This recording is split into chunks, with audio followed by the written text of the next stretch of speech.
تازه خبر پاکستانی ډرون پر خوست ښار برید کړی. طالبان یې پټوي خو دا چې پر چا او څنګه شوی جزئیات همدلته وګورئ او چینل سبسکرایب کړئ. په داسې حال کې چې طالبان سبا ورځ خپل د ازادۍ ورځ لمانځي خو د خوست ولایت مرکزي ښار کې ډرون برید شوی.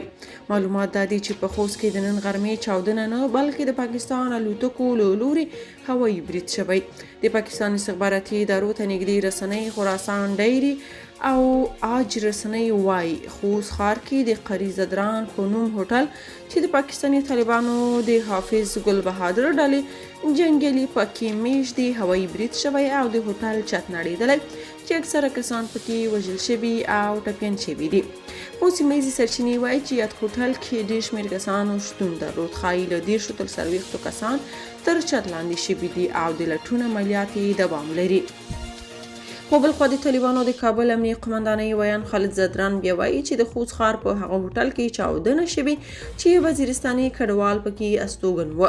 د زدران په خبره په نننۍ چاودنه کې 3 تنه وژل شوي او زیات شمېر نور ټپیان شوي دي.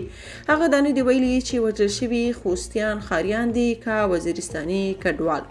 دا په داسې حال کې دا تېره اونۍ هم زاویې نیوز د خپلو سرچینو له قوله خبر خپور کړی و چې پاکستاني جیټ الوتکې کونړ ته راوښتي او څو ځایه ګزمې ترسره کړي دي. تر دې وړاندې پاکستاني پوځ طالبانو ته ګواښ کړی و که چیرې طالبان د TTP پر ضد اقدام ونه کړي نو دوی خپله په افغانستان کې دننه عملیات ترسره کوي. یاده دې وي چې پاکستاني پوځ تر دې وړاندې او 3 ځلې افغانستان کې هوایي بریدونه کړي خو طالبانو تر اوسه کوم ځوابي اقدام نه ده کړی. خلک وایي طالبان د خپلواکۍ دعوې کوي خو د پاکستان بریدونو ته بیا یې سر ټیټ نیولی وي. که تاسو په دې اړه څه نظر لرئ په کومنټ کې شریک او چینل سبسکرایب کړئ.